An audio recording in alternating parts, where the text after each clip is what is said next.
I believe we're live. How are you doing today, Jackson? Good, how are you? Good. Over here grabbing myself a water bottle, but we got a lot to talk about, and then I got to dip because I got a basketball game to play in.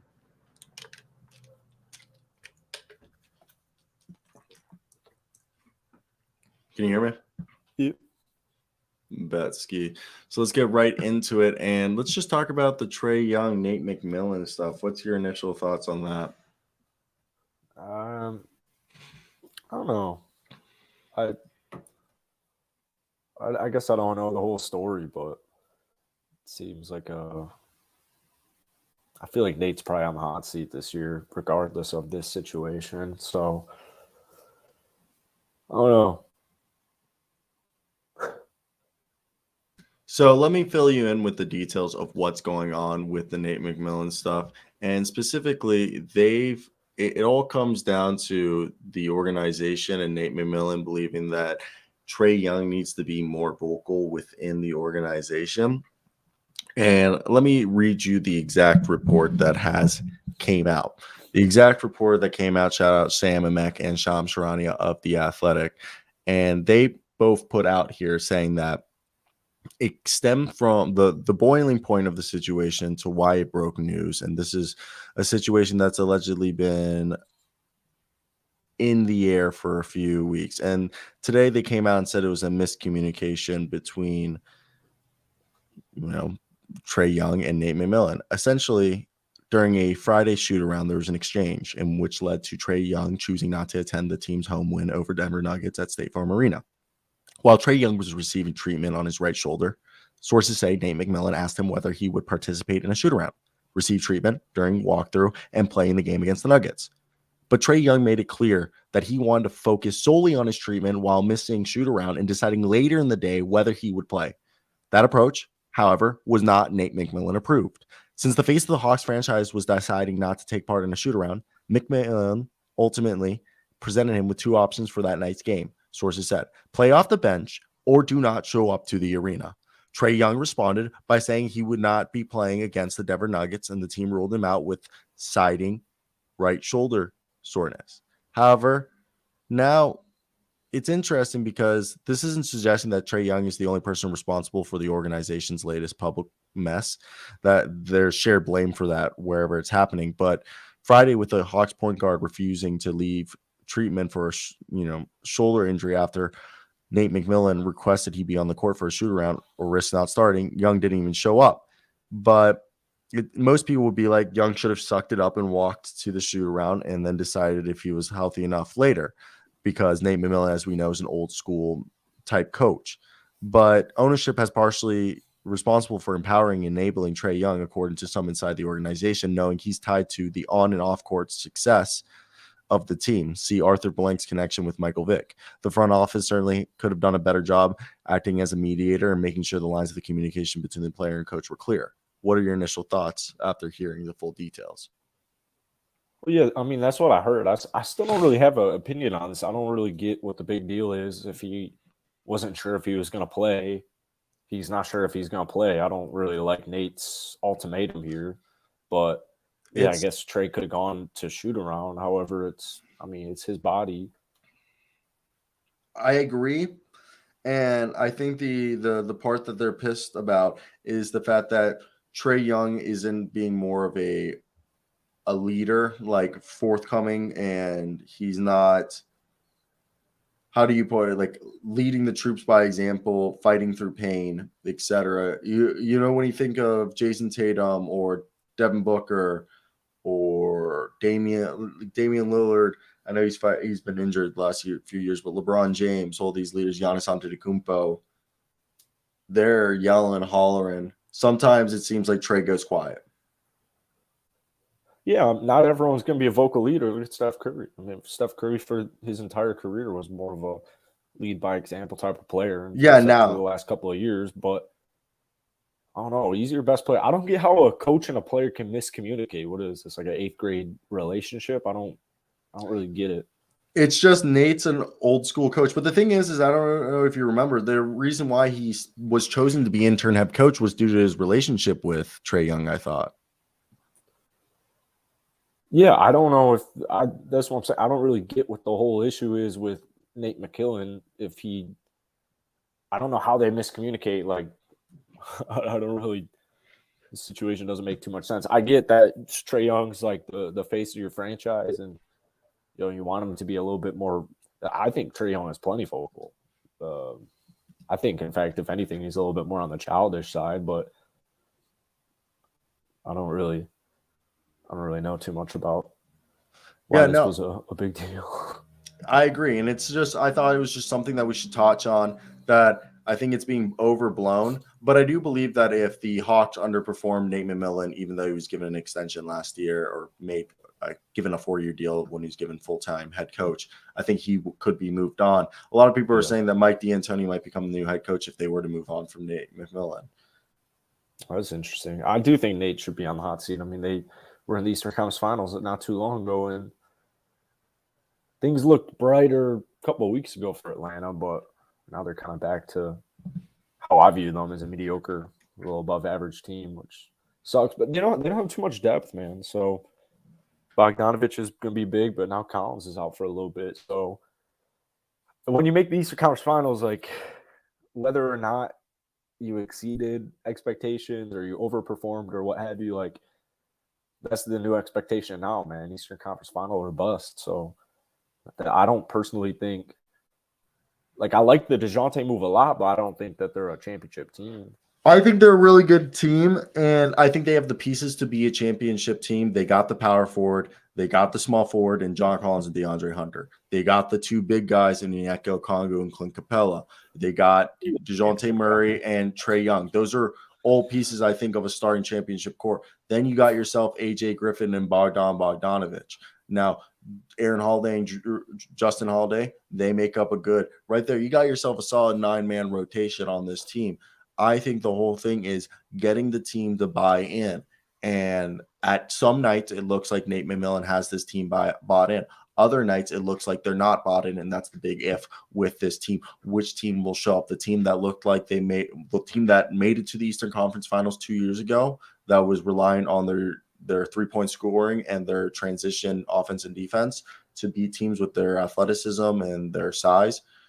Or is this going to be the team that sputters because they can't find a rhythm? And I think that's just something that they need to figure out because they have the players here to make the pieces. Yeah, I'm a little on the contrary. Not trying to piss off Hawks fans, but I don't think they have a championship roster currently assembled. I don't think they lack that. I don't know. Yeah, like AJ Griffin's cool. He's got a promising young career ahead of him. Clinton and Onyeka are nice. Onyeka is not quite there yet. DeAndre Hunter isn't quite there yet, but he's like another, like they've like young, promising, enticing pieces. But I don't know. I do think Nate gets pushed out regardless because I don't think this team makes the Eastern Conference Finals. So I think if they don't make the Eastern Conference Finals either way, I mean, you went out and traded for DeJounte, whether it's fair or not, I still think it's going to be placed on him. So no, Hawks are an interesting team. Who knows? Maybe when they get fully healthy, they go back on their kind of not domination, but they get back hot. They catch their groove again, and those shots start to fall more consistently. We'll see. I agree. Now let's move over to something a little bit more exciting. Anthony Davis is a guy who's been really, really coming alive for the Los Angeles Lakers over the last few games. And the Lakers are a team that they've definitely, one would say, needed it. The team is now slowly climbing up the standings of the NBA. And I'm not saying that, this team is a playoff, this or that, but there is some, cohesion happening in this team. Right now, they're the 12th seed. But what you have to understand is they're 5.5 games back from first place, which means they're really only 2 games behind 6th place in the West. They're 3 games behind 5th place. Okay. And they're only 1 game away from being in the 10th seed. So they're really in the mix of the playoffs mix. And the thing is right now, 20 games in, 1/5 of the season into the NBA year, we're going to start seeing the teams that pull ahead. And there's going to be 3 teams. There's going to be the teams that are the lottery teams, which we'll see in the next month or so. And then the second team is the teams that will that will either be a playoff or a play-in team. But those 2 teams are teams that we expect, even if they made the play-in, even if they made the playoff, they're not going to go far. And then there's going to be The small group that you could do is a subgroup, which is the dark horses, and then the guys that are the contenders. Because not everybody's trying to get to the first seed. Obviously, everyone liked the first seed, but at the end of the day, it's getting the best group into rhythm, into cohesion, and being able to play off of one another and play your best basketball at the end of the year and just getting to the playoffs at times. So what is your thoughts on Anthony Davis, who now for the season is averaging 28.6 points, 33.3% from the three. Oh my God, starting to find that three-point shot again. 59% from the field, 13 rebounds a night. Anthony Davis said he's not focused on winning MVP. He's focused on winning. Thoughts? Yeah, dude, he's playing like MVP right now. First off, happy holiday to you as well, 4th Q. But, dude, 55 points, 17 rebounds, 44 points. That win against the Bucks, I think, I was texting my buddy, I think that completely rejuvenates this basketball team, although they were already trending in that direction. Anthony Davis is an MVP candidate right now. He's probably, at this point in the last 5 games at least, he's the best center in the NBA. I still take him over Jokic every single day of the week. And, dude, it's just coming along nicely, man. Russ had, 15 assists the other night. That win against the Bucks is huge. I know it was Middleton's first game back, but, Russ is playing like a 6th man of the year. I still think he gets his all-star appearance. Lonnie Walker, Austin Reeves have been very nice. Thomas Bryant, Troy Brown Jr., Wenyen Gabriel, LeBron James, year 20, he's still throwing up 26, 9, and 7. Like, this team is really talented, and this is why I had them in my top. Down goes Cyro. This is why I had them in my top. What would I? No, I'm here. I'm just giving you the solo look. I think I had them in the top 5. I don't need the solo look. What do you mean? I had him in my top 5 power ranking because I wanted Anthony Davis to be that paint present, shooting like 65% his last 10 games or something like that. He's the old AD right now, and it's just huge impact on both ends of the floor. And dude, he's the guy, man. He's the guy. But don't forget about LeBron James. Don't forget. So with this team, they're now, I believe, with them being 10 and 12, and just right there, I think one of the things is that this is a team that has won 8 of their last 10. Yeah. Anthony Davis is, I don't know what hyperbole out there properly suits this man, but what he is doing is looking like the guy that they traded for back in 2019, guy who in New Orleans was just putting up numbers that was ridiculous. And he's playing some of his best basketball, non-bubble basketball. He's dropped 55 on my Washington Wizards on Sunday. And the fact that he just made Kristaps Porzingis and Daniel Gafford look like school children is incredible. And during this 10-game stretch for Anthony Davis, he's averaging 35.2 points, 15.6 rebounds, 2.9 blocks, 2.7 assists, while shooting and making almost 65% of his shots. The Lakers obviously can't hope and rely that Davis keeps up this absurd level of play for the rest of the season. And, of course, they just need him to stay healthy. Now they need some more help. LeBron James can't afford to miss any more time this season, seriously, unless they build some huge lead in the standings. And they need to continue to find more ways to maximize Russell Westbrook. But the Lakers could make a move right now, Kendrick Nunn and Pat Bev, that at least has them, not look like a play-in team, but more like an actual playoff squad. Because with every day that passes, every game that passes, I truly believe that Russell Westbrook, with his playmaking ability, with his basketball IQ, with the way that he can read the floor in transition to see the cutting man through the back door while they're slashing towards the basket and make the right plays, is something that they need. Likewise, LeBron James. This team would be a lot worse if they didn't have Russell Westbrook with the amount of games LeBron James has missed. So right now, Anthony Davis is part of that key with Russell Westbrook, with LeBron James. At least those 3 need to be here. And I feel like there's a couple other guys several other guys we could say on this roster. I think the big guys could go. Pat Bev could go. Kendrick Nunn could go. Let's keep Austin Reeves and Lonnie Walker. But I don't know why we're still having this conversation about trading Kendrick Nunn and Pat Bev. But what I'm saying, I'm getting the rant. It's just Anthony Davis. Let's maximize Anthony Davis, Russell Westbrook, and LeBron James right now because of what you're seeing right here. And in the last few games, I agree. I don't know why you're so Pat Bev's last time. Pat Bev's, this team's playing better without Pat Bev right now. Tell me I'm wrong. I don't think you're right necessarily. I don't think that difference is Pat Bev. I think the difference is Anthony Davis. And we knew this beforehand. If the Lakers wanted a legitimate chance at the finals, if they wanted to make a finals playoff run, AD has to be like AD in the past. He has to be a top 10 player in the league. He has to be an MVP candidate. He doesn't have to win MVP, but he's got to be an MVP candidate. Like LeBron James in year 20, it has to be Anthony Davis. So my biggest issues was just the cohesion of, all right, can AD do what he's doing with LeBron James out there on the court? Because the Lakers looked better without LeBron James than they looked with LeBron James when he missed 6 games or so, 2 weeks, whatever it was.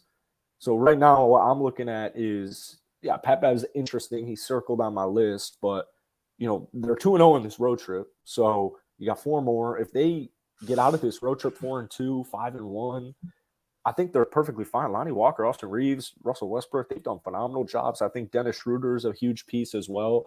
Schroeder missed time, Bev's missed time, LeBron's missed time, Walker's missed time, AD's missed time, Thomas Bryant's missed time. A bunch of their players have just missed time, so I need to see them fully healthy, which is kind of what they are right now. Well, so Troy Brown Jr. is awesome.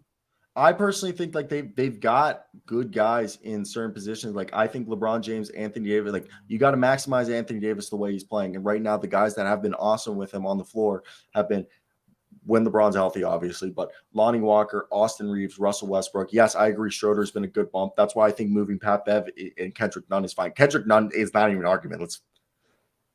But like the thing is Troy Brown Jr. right there. You got 1, 2, 3, 4, 5, 6 guys. Well, really with Westbrook, Reeves, Walker, Davis, James, Schroeder, Troy Brown Jr. That's 7 guys you got right there. And then I feel like Bryant, Nunn, Bev, and Damian Jones and Juan Toscano Anderson, you got to find ways to maybe either incorporate them better or try to see you can get value for them. Because I think they have 7 guys on this team, and Anthony Davis is next to Troy Brown Jr., Lonnie Walker, and Austin Reeves. I love that. And Russell Westbrook, I've loved those lineups, you know? Yeah, I mean, Thomas Bryant coming back from injury, I think he's done a phenomenal job since he's gotten back, and it's pretty inconsistent, his playing time along with a lot of these young cats. I agree. Kendrick Nunn isn't really offering me anything. And I get Pat Bev isn't doing what we want or need Pat Bev to do, but that's why I think you start it now. I don't think, I'm not looking into trades really. I'm actually a lot more enticed by the buyout market, guys like Rudy Gay. But that's what I'm saying. You gotta move on from at least Nunn or Bev or both of them to get the money to sign those guys. Oh, I mean, obviously you could figure something out where you go, hey, we'll send you Pat Bev and Kendrick Nunn to the Spurs for Josh Richardson or Doug McDermott at least. Josh Richardson and Doug McDermott, you could maybe get that with a couple second-round picks, 2 expiring contracts. Maybe. I mean, we've been talking about it for 6 straight months now. I get it. They've won 8 of 10 though. So when they start to fall off, if they start to fall off, that's my thing. When/if they start to get back to reality, AD maybe simmers off a little bit, then I'll have this conversation. But for right now, I'm perfectly content with this current roster. Although, yeah, you're right. Kendrick Nunn has been pretty. He hasn't played in a while though. I wasn't trying to say trades or anything. I was just trying to figure out a way. How do we maximize the team, and around how Dalen Johnson said that Anthony Davis is playing out his mind. Russell Westbrook's embracing the 6-man role. And once a LeBron James is healthy, how do we maximize, the team or around them? I think Schroeder is going to be an integral part. I think Lonnie Walker's having such a sneaky season too, but I think Schroeder is going to be a big kind of piece for him. And if Thomas Bryant can get going as well, he has his moments. Yeah, I know you're a Thomas Bryant guy. You're a big guy. So, yeah, it's interesting. I'm just in that. I want to get past this road trip. So 4 more games for now. I think is when I'll get into these a little bit better or a little bit more. So with that being said, let's talk about a team that is playing out of their mind as a whole, not just one player. And the best team in the NBA currently, I think that's not even arguable. Shout out to all the Boston Celtics team we love. And also I want to preface is the other day, of course, the clip that kind of got some traction from us was one when I'm dead tired. And everyone's dogging me about the development. when I was talking about the Boston Celtics, we were talking in comparison to the San Antonio Spurs dynasty. That's what I wanted to say. Is we were in comparison. We were talking and comparing the development of player, like of the bench of the Boston Celtics in comparison to the Spurs. And I sounded stupid when I said that. So, but either way, the Boston Celtics right now, their defense is a bit below average, but their offense 118.5 rating. And it's crazy to think about that their defense is 14th, which isn't below average. It's below average for the Boston Celtics standard of last year. And Robert Williams isn't there. So imagine how good this defense will be when Robert Williams is there patrolling the middle of that paint in the offense. It's actually historic. They're above the best offensive rating in NBA history by 3 points per 100 possessions. Jason Tatum is the MVP right now. And the Celtics are shooting lights out and are on pace to set the NBA record for three-pointers made in a season. The turnaround last season was a precursor to this, but nobody saw that Joe Mazzulla would be leading the historic offense. And Tatum is looking good right now, and he's currently at 30.7 points per game. So I don't know. I really think Tatum's the MVP. There's no one that could go in front of him. Thoughts? Yeah, I think Tatum's MVP too. Your microphone connected to your headset. Oh, I don't have my microphone. So you're good. That's better. Talk. Hello. Yeah. Yeah, Tatum's my MVP for sure. What do you think of this Boston Celtics team? I think they're just the best team in the league. I can't even preface how just good they are. Every night you see them night in and night out. Yeah, it's hard to really rebuttal that they're not the best team. I'm interested in their schedule these upcoming games because they got Phoenix primetime. They're on a huge road trip. Preface that. They just beat Brooklyn yesterday, which is a good game without Marcus Smart. But they go to Toronto tonight, then they play Phoenix, then they play Golden State, then they play the Clippers, then they play the Lakers. That's their next 5. So I think it's going to be really interesting. And, yeah, like you said, I mean, they're without their best defender. So what were they, 14th ranked defense? Their defense has been improving a lot. I remember when they were like 20th, 22nd, something like that, not just a couple of weeks ago. So the defense is clicking. But, yeah, man, their offense is so good. This duo is the best duo in basketball, and they got a bunch of shooters on this team, dude. It's unreal. I remember making a Celtics video like a couple of weeks ago and looking at the 40%ers, and it was like 7 players. It's just insane. So, yeah, they're the team to beat right now. I think it's going to be cool to see Milwaukee now with Chris Middleton back and Pat Connaughton back. I think it's going to be cool to see those two clash because those are definitely the teams to take down in the East. No disrespect to like Cleveland and all the other teams, but there's levels right now, and this team is at the highest level in the NBA. This team has got 10 guys, excluding Luke Cornett, who is shooting 40%, but he's barely taking any attempts. They have 10 guys shooting league average on over 3 attempts a game. You want to hear those 10 guys? You got yourself Malcolm Brogdon on 4 attempts a game, shooting 49%. Sam Hauser shooting on 4.5 attempts, 47%. Al Horford, 4.5 attempts, 46%.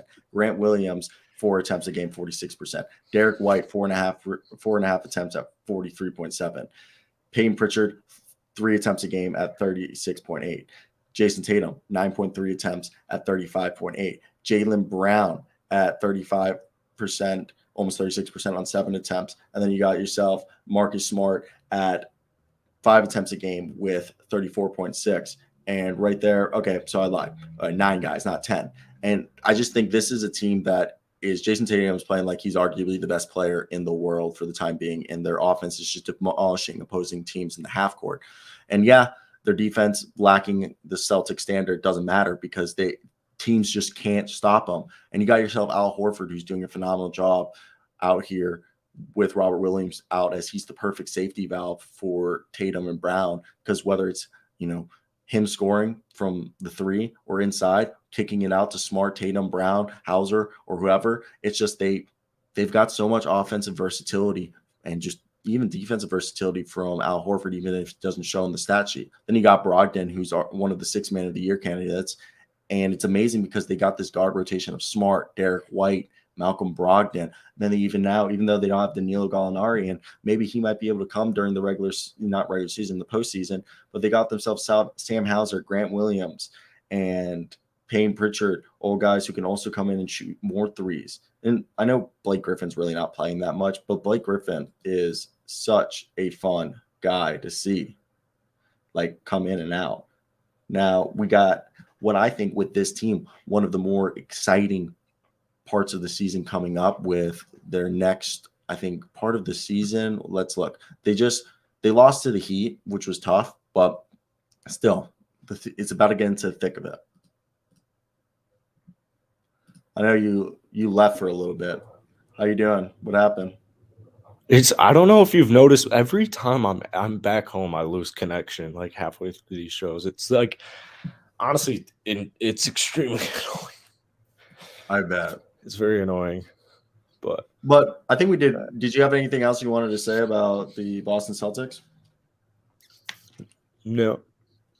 I feel weird because we talk about Boston all the time, but it's same thing applies for me. I mean, Tatum and Brown are making everybody better, and they took that leap. It's clear, and it's cool to see. No, I agree. Now let's talk about something you brought up, and I didn't know this was a huge thing, and I want to hear your opinion. What do you think of Kyle Lowry potentially being traded? And I think the Miami Heat are slowly churning it around, per se. They had a rough start to the year, but I think at this point they're starting to look more like their normal selves in terms of winning games and stuff. But let me hear your thoughts. Why do you think Kyle Lowry is someone that might need to be traded from the Miami Heat? And this is a team that currently, I would still say that they're a top 10, I would say closer maybe to 15 or so. The thing is this is a team that to start the year, they're 11 and 12. They're actually a -1 in net rating, but Bam Adebayo is doing great. Jimmy Butler needs to come back, but Bam Adebayo has been playing lights out, and Kyle Lowry's out there for just a lot of minutes, and it's not really yielding anything positive. So with Adebayo being probably the front runner for Defensive Player of the Year, do you think Kyle Lowry is somebody that they should look to trade? And how do you even trade Kyle Lowry? I think the only way you trade Kyle Lowry is Utah Jazz, San Antonio Spurs, Indiana Pacers. Houston Rockets have never been a team in the take on big contracts for money, it seems. So how do you not get rid of it? How do you move this contract? What up, JJ Johnson? Dude, honestly, I don't think you can. I mean, the money's so bad that I can't believe the Miami Heat actually did this 3-year, what is it, 85? I can't believe they did it. It's just, dude, he's going to turn 37 by the time the season ends. I think the solo looks stupid. Anyways, I think Kyle Lowry, he's going to turn 37 by March. So when we got into the playoffs, he was shooting 8 points. He was shooting less than 30% from the field, 20% from downtown. He was absolutely abysmal. The only way they could possibly trade him is if you do a Russ for Duncan Robinson and Kyle Lowry, or I saw Tobias Harris one. I don't think that they're too interested. It have to be a contending team, in my opinion, that's so desperate for a point guard.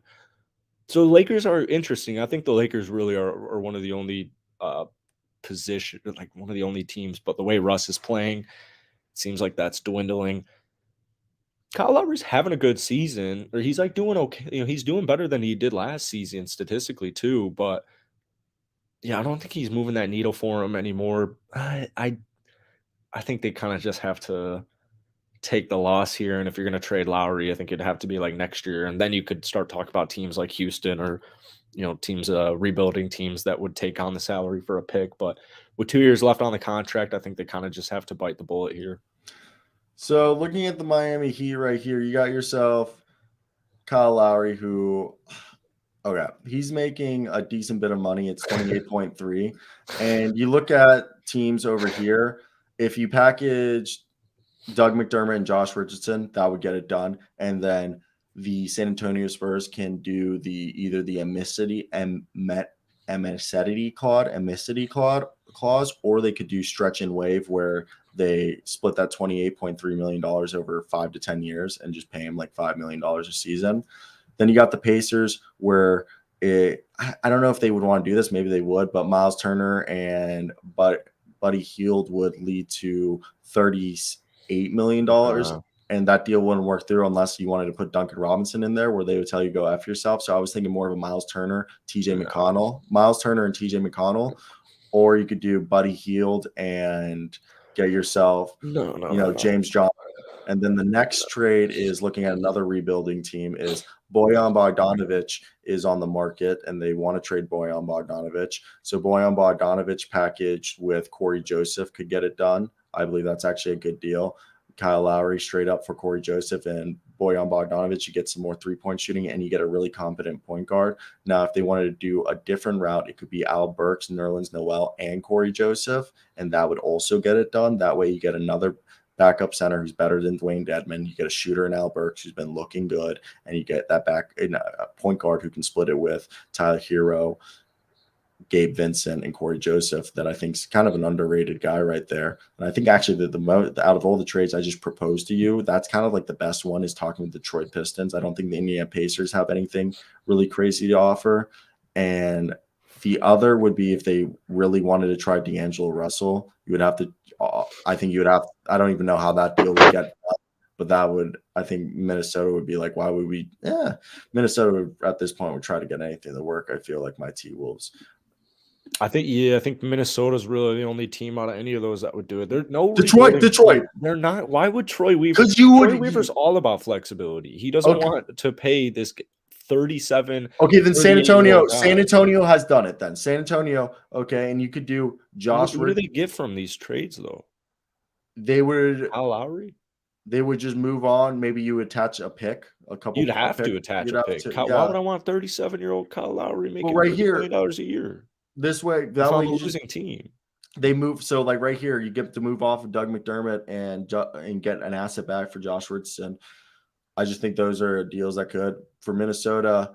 If it was D'Angelo Russell for Kyle Lowry, you would have to send Kyle Lowry plus at least Dwayne Dedmon in that deal to get it done. And I don't know if that could work straight up, but I don't know if Miami would want to, lose at least the defense they get from Kyle. Yeah, Miami's SOL here, man. They're like I stand by. The only team that would do it is a contender, in my opinion. And what they're getting, if Kyle Lowry was like 8 points, 3 assists, shooting 27% from the field, 21% from downtown, like he was in the playoffs last year, maybe we have a different convo, but he's still doing okay. He's playing 36 minutes a night right now, which is crazy. As I think fourth quarter, somebody said it, that he was kind of holding it down without the boys. But I mean, Terry Rozier, I think, but I just don't know what Charlotte gets from that. Picks. They trade Terry Rozier, and they would have to include one more guy because Terry Rozier makes a bit less money. Hayward. You could do Hayward, but he's hurt, so it would have to be. You could do a deal where it's Terry Rozier and Hayward, and then you throw in Duncan Robinson and Dwayne Dedmon, and you send Gordon Hayward, Terry Rozier, and maybe I don't know if they want either Jalen McDaniels, Nick Richards, or Dennis Smith. Maybe Dennis Smith because he's playing good. And you go Dennis Smith, Terry Rozier, Gordon Hayward for Kyle Lowry and Duncan Robinson and 1 or 2 picks. Yeah, get back to me on the trade deadline. I kind of like that one. But I think the 3 trades we said were Detroit and what was the other one? It was Minnesota because you could just swap Lowry for Russell. Yeah, no picks. It's a big gamble for Minnesota. Kind of both teams, really. Well, not a gamble for Miami because his contract expires after the season and they get the move off of. Yeah, but you're taking the defense loss, you're taking the leadership loss. That's what I'm saying is I think Kyle Lowry's having a good enough season right now where. What about Rudy Gay and Mike Conley? You definitely have to give him a first. Yeah, Kyle Lowry and a first for Mike Conley and Rudy Gay. And if Utah starts to tank, Yeah, I like Mike Conley in that. It's just I think I think Miami would be a lot more open to these trades once we get to the deadline if they're still hovering around 500 and it's once Butler's once like they're fully healthy and they're still struggling, if they're still kind of around mediocrity, then I think yeah, all these trades you're talking about are a little bit more enticing to them. But I wouldn't say like Kyle Lowry's the problem in Miami. They don't have too much offense, which is crazy. Oladipo's coming back probably next week yeah, or the something week that after that. So I think that's gonna be critical to him. I don't know, man. It's interesting. Bam's got to be like the Bam he has been in the last 5 games. Jimmy Butler's got to do what he's been doing, and they should be fine. My take that Miami's a playing team is looking really sexy right now, but I'm rooting for them. So we'll see. I think like the idea that they're open to it, I don't think that they're like rushing to get to a trade. But yeah, maybe if Minnesota continues to tank and D'Lo isn't getting better, I think that interests them a little bit more. And I like that Hornet one you mentioned, but the I two just years think is what really gets you. it's the 2 years, yeah, but that's why I've suggested all the rebuilding teams, if they trade for Kyle Lowry, it's because they're going to waive and stretch him. Okay. And you're going to stretch that money over a few seasons.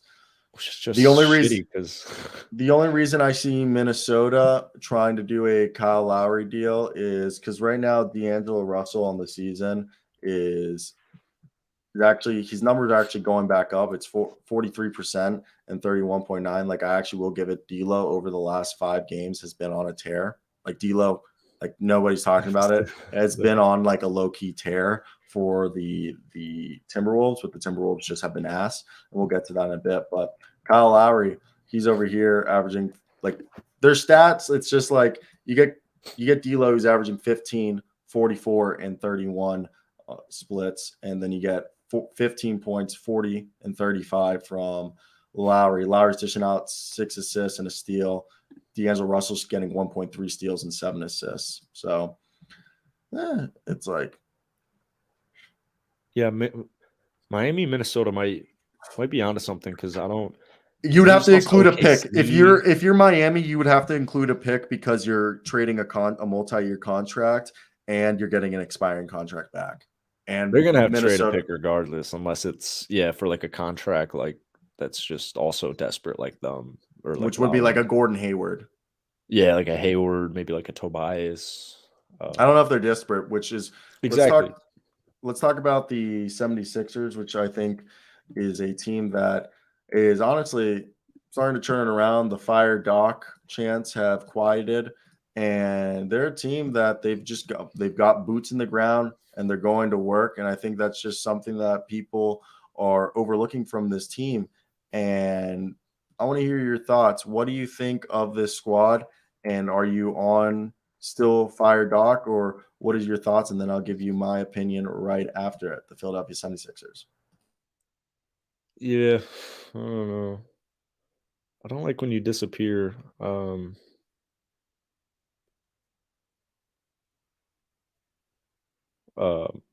You don't have anything to I say? don't know. God, you suck. You You this is disappear. I bad. don't. This is bad. This is bad television right You here. disappear. That's even Because worse. I told you we're doing the solo looks.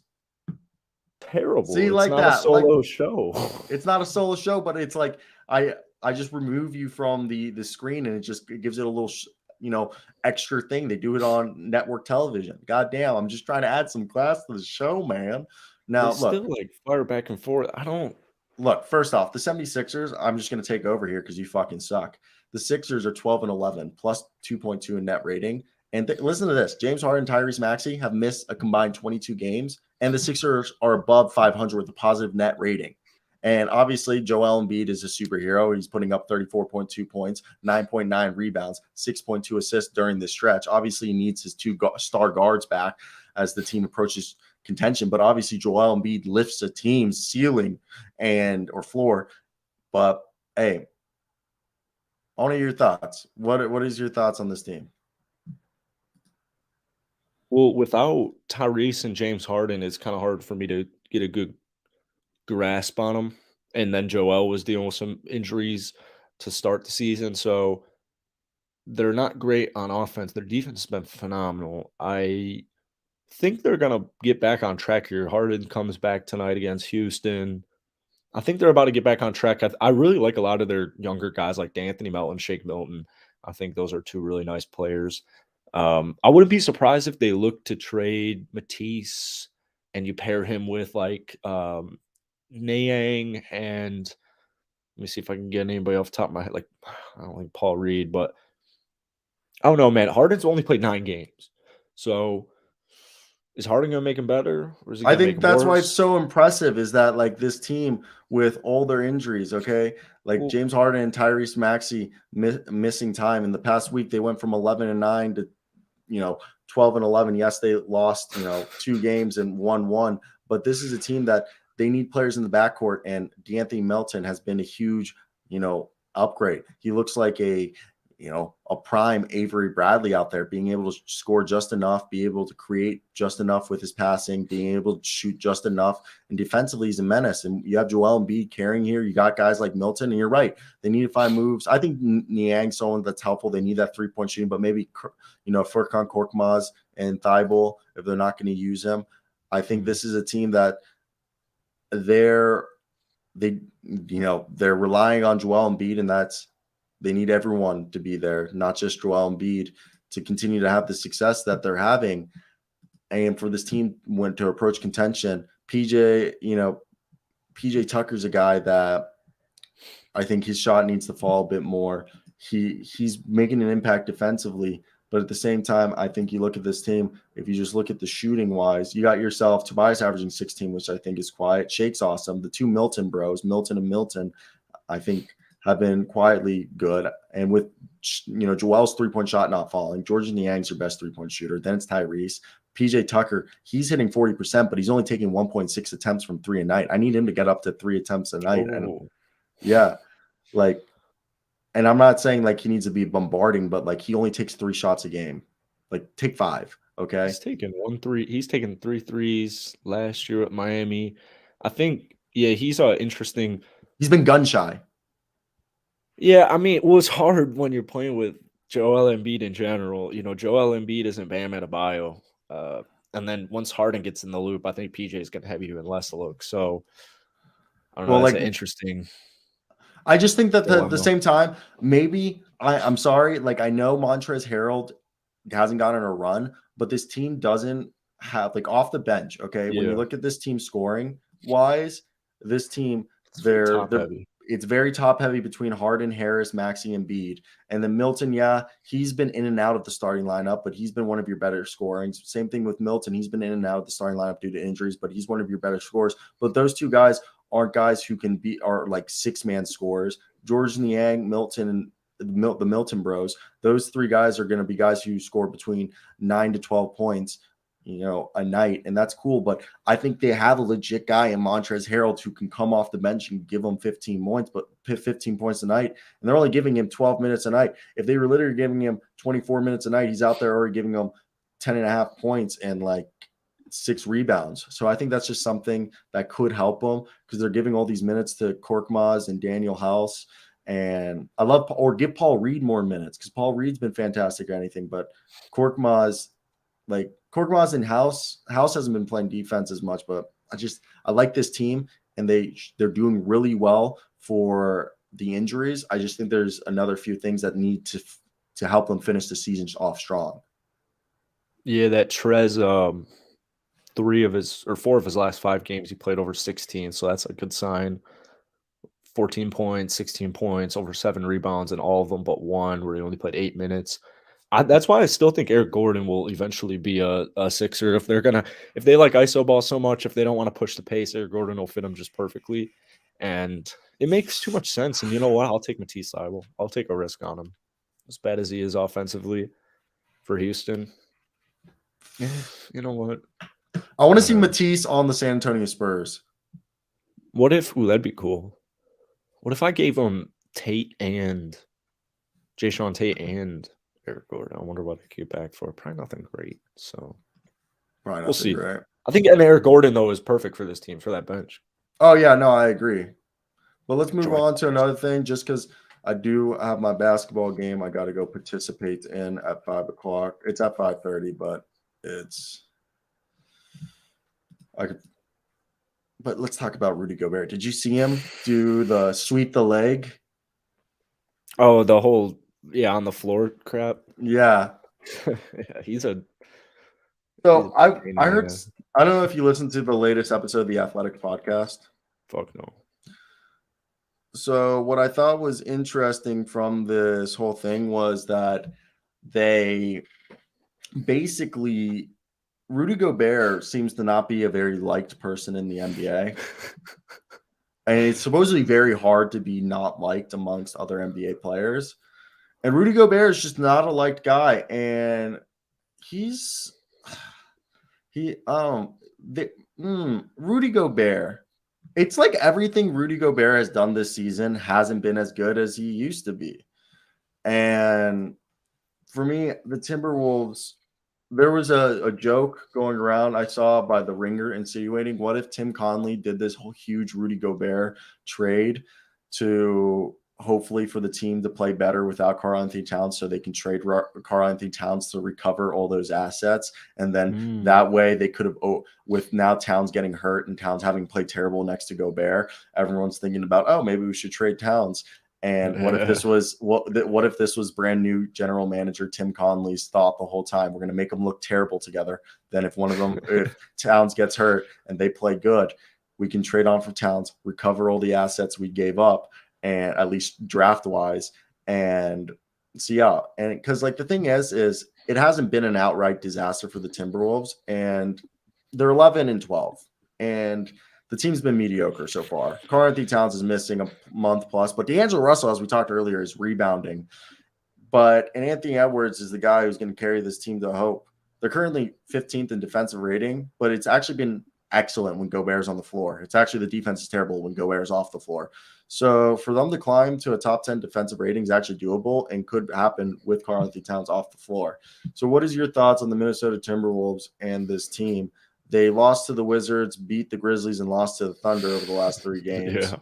Do you think it's able to turn it around? They're right now in the thick of things. They're actually in front of the Los Angeles Lakers in terms of, standings. I do not think they'll be able to turn it around. I don't think it's going to work. Rudy Gobert and Karl-Anthony Towns. I think Rudy Gobert probably is a little overrated, but oh man, I hate this shit. I think Rudy Gobert is a little overrated, but I do think, and we were talking about this a couple like last week or something. Karl-Anthony Towns can't be my best player, and Anthony Edwards can't take that leap to be an MVP type player. He can't take that leap to like take over a team while Rudy Gobert and Karl-Anthony Towns are on the court at the same time. So what you either have to do is, you either trade Karl-Anthony Towns eventually, or you have to bench one or the other. And I would lean more towards benching. I think like you can't bench Karl-Anthony Towns. That's the issue. You also can't bench Rudy Gobert. So I do think that Karl-Anthony Towns should get traded, and maybe D'Lo's in it because, like you said, you need to recoup those assets. And they lost so much depth with that trade too. So I think, it's becoming abundantly clear. But I don't think Rudy Gobert and Karl-Anthony Towns can play together. I know people will say, oh, they just need more reps. They just need more reps. Like, I don't think so. Yeah, no, Cat's I think a very hateable player too. Yeah, I think with this team is that Jaden McDaniels is awesome, and he's been our most consistent role player. But after trading Jared Vanderbilt, Malik Beasley, and we forced all like Jordan McLaughlin and like Jalen Noel has been awesome for us, but we just lost a lot of depth, and I think that just hurt us in the long term. Yeah, and also we played as if last year with a lot more hunger, and that hunger is gone. Even losing Pat Bev was big. Huge. And look, but I don't know. So I want to think that with the idea that this is a team that could get better, and potentially, maybe Anthony Edwards and Rudy Gobert is a better duo than Anthony Edwards and Karl-Anthony Towns. And time will tell how that goes. And as a Timberwolves fan, I just hope it gets better because it hasn't been fun. It hasn't been cool. And it's a mess. I like that word you use, time, because that's also something I got to keep in mind is It's not like they made this trade, going for a championship right now. We all I think most people kind of agreed that next year, no matter how Minnesota looked this year, even if they looked really good, next year would be the year that they looked like they look better next year than they do this year. So that's the good news is you technically have time, but at the same time, the clock's ticking a little bit because you don't want to upset Anthony Edwards, who's your franchise player. So they're in a little pinch, but I think it will be interesting. Jay Johnson brought a good point here, saying that like you look at teams like Memphis, Steven Adams and Jaren Jackson Jr., Jared Allen and Evan Mobley. Another team you could even say Giannis Antetokounmpo and Brook Lopez / Bobby Portis. Another squad has been, I think those are the ones that we could say are the prime examples, and they've been able to do it. But what's the thing that all those power forwards have in common, even though they're 6'11" or 7 foot, is that they're so versatile, so athletic, and laterally quick that they can, and even if they don't have a 3-point shot like Giannis, is that they're able to switch on to perimeter players. And Karl-Anthony Towns never was going to be able to switch on to a perimeter player. Yeah. That was the big thing. And that's what's holding it back. I like that the storylines now at this point in the season, now that we're past the quarter mark, they're getting juicier. They're setting up Christmas Day perfectly. And then once Christmas over, it's like, all right, we're getting close to the halfway mark. It's getting interesting. But as we wrap up every show, we wrap it up the same way like we always do. And that's with a fun game. What up, Aaron? How you doing, buddy? Shout out to all 11 people watching this show. We had a good amount of people here out of double digits. We love that. And that is meaning hurdle time. That is Terrence, man. No, damn it, it's not. I was going to say Tyree. He's in the West. He's younger than 26. Hair's too long. Oh, shit. Well, it was a good guess. But it's not. Or wait, wasn't that yellow or was that green West? West green. So I want to say right here. Oh, shit. What is it? Is it Ja? Oh, dude, it might be Ja Morant. That is Ja Morant. Shout out Aaron. Aaron comes in here and just gets the freaking Pirtle. Dude, that's crazy. Bones Highland was what I was thinking. Oh, that's a good one too. I was doing my head was Bones Highland. I was trying to think of a guard. I was thinking Bones Highland. I didn't think of Ja. But Ja's had so many different hairstyles. It's so hard to keep track of because he's had the thing on top. He had the shaved sides. Ja's always got good style. Yeah. Aaron always comes in. That one time when you missed and I had Aaron on, he got it first guess. He's always coming in here and getting the Pirtles. So 2 for 2, yeah. To wrap up today's show, I think this is actually good to talk about. And we'll talk about the NBA age limit,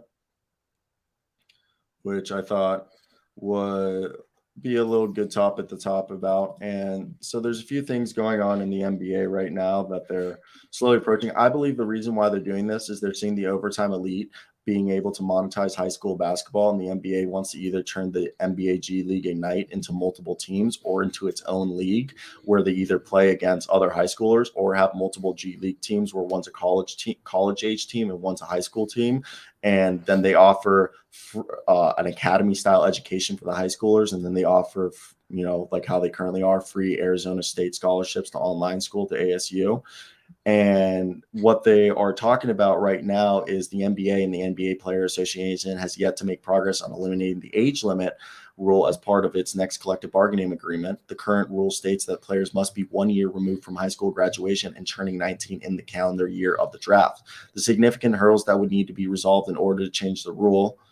There are significant hurdles that need to be resolved in order to change that rule. Adam Silver has gone on record preferring the rule change, but the big thing that has came out from the stuff that is that the NBA has announced that they are allowing NBA teams now to scout certain key high school events featuring some of the best non-draft eligible high school basketball players in America. The NBA is responding to a desire from several team front offices that have longed for the access of greater evaluation to elite prospects before they enter college. Shaedon Sharpe, Mitchell Robinson, and Darius Bazley are three players who are examples of prospects who sat out their post-high school senior year before becoming draft eligible.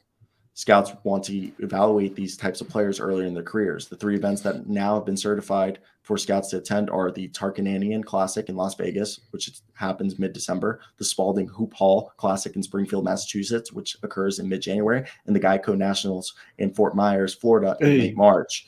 So this is something that's going to really help where seeing how this is going down, because I think when you look at the younger guys, some of them might not even end up going to college. They might go to the Overtime Elite, and maybe one might argue maybe Overtime Elite's not as good, or they could go somewhere else, or might not even play. Darius Bazley just did the New Balance for a year. So I think all of this will just help get greater access on players, and for the players in the long term, it'll be better for them. Thoughts? Yeah, I'm really old school on this. I don't like Overtime Elite. I don't like the idea of it. I don't like the monopoly. I think you should I think you should be able to forego college and go to the draft, or go to college and only have to play 1 year. So, I mean, I don't really care what they end up doing with it, but I like the old days more than whatever's going on right now. It's like a coolish idea. Overtime Elite. I know you got a different opinion on it, but it offers me like. I don't like Overtime Elite. Oh. I'm a big idea. I think I would go to the NBL or Europe before ever. NBL is very cool. NBL or Europe over playing in the G League or Overtime Elite. I've always said that. Yeah. I'd rather have you play against grown men than, I think obviously being a college prospect's awesome and all that, but I always think college is there. And if you're a fringe prospect, if you're not a top 15 prospect in the NBA, like going into that college, or top 20 or somebody that can make a big jump into the lottery, I think it's in your best interest to play a year or two in Australia or Europe against grown men in an actual system, because it's going to show that you can be an impact player quicker. But that's Dyson Daniels, and let's talk Pellies tomorrow, because they're onto some shit right now. LaMelo Ball. Yep. RJ Hampton. Well, that one's kind of a boss spot. Yeah, I like RJ though. I'll talk to you tomorrow, buddy. If you guys enjoyed today's show, be a friend and tell a friend. But that's it for us. Oh, wait, I got to loop that. Bye. Peace.